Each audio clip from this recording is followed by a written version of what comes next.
एक घर में 3 भाई और एक बहन थी। बड़ा और छोटा पढ़ने में बहुत तेज थे।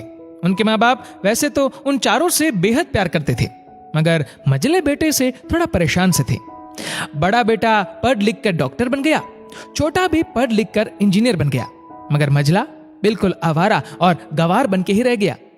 सबसे बड़े बेटे और सबसे छोटी बेटे की शादी हो गई और बहन ने लव मैरिज कर ली। बहन की शादी भी अच्छे घराने में हुई थी। आखिर उसके 2 भाई डॉक्टर और इंजीनियर जो थे, लेकिन मझले को कोई लड़की नहीं मिल रही थी। बाप भी परेशान था और माँ भी परेशान थी। बहन जब भी मायके आती सबसे पहले छोटे भाई और बड़े भैया से मिलती, मगर मझले से कम ही मिलती थी, क्योंकि वह न तो कुछ दे सकता था और न ही वह जल्दी घर पे मिलता था। वैसे वह दिहाड़ी मजदूरी करता था।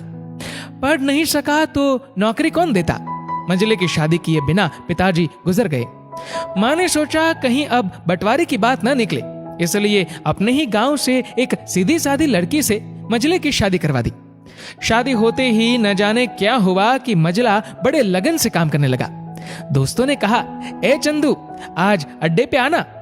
चंदू ने कहा, आज नहीं, फिर कभी।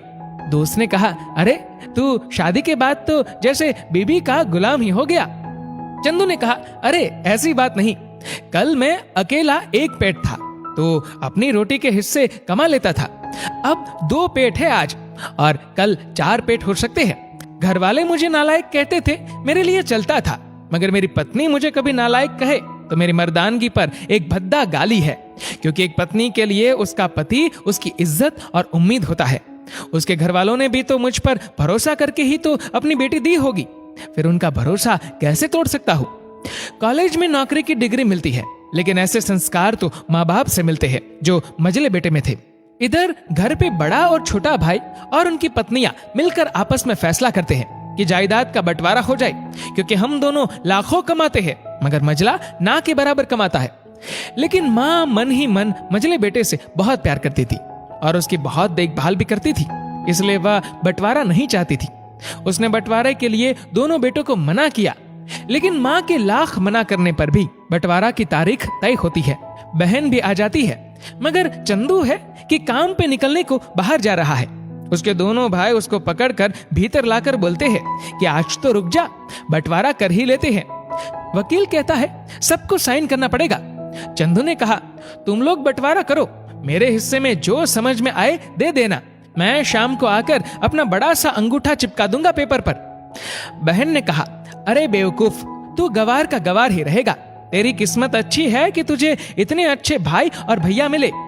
माँ ने कहा, अरे चंदू, आज रुक जा, बंटवारे में कुल 10 बीघा जमीन में दोनों भाई 5-5 रख लेते हैं और चंदू को पुश्तैनी घर छोड़ देते हैं।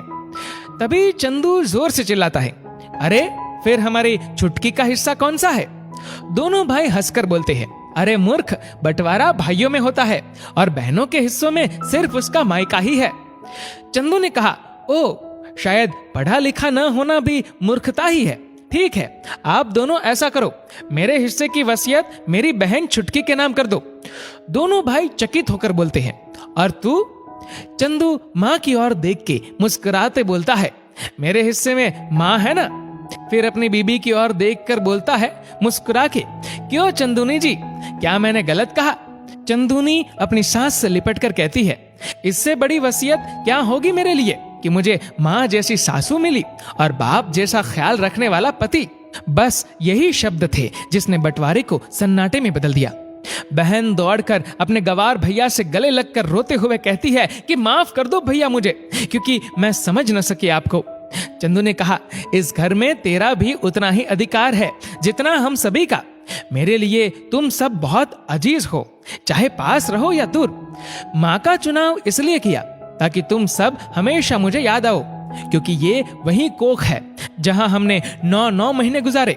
माँ के साथ तुम्हारी यादों को भी मैं रख रहा हूँ। दोनों भाई दौड़कर मजले से गले मिलकर रोते रोते कहते हैं, आज तो तू सचमुच का बाबा लग रहा है। सबकी पलकों पे पानी ही पानी। सबने बंटवारे का फैसला त्याग दिया और सब एक साथ ही रहने लगते हैं। दोस्तों, इस वीडियो को लेकर आपकी क्या राय है नीचे कमेंट करके जरूर बताएगा। और अगर आपको वीडियो अच्छा लगा हो तो इस वीडियो को लाइक करेगा, शेयर करेगा ज्यादा से ज्यादा लोगों तक। और ऐसे ही और भी इंस्पिरेशनल वीडियोस के लिए सब्सक्राइब करें हमारे यूट्यूब चैनल को और फेसबुक पर फॉलो करें हमारे पेज को। धन्यवाद।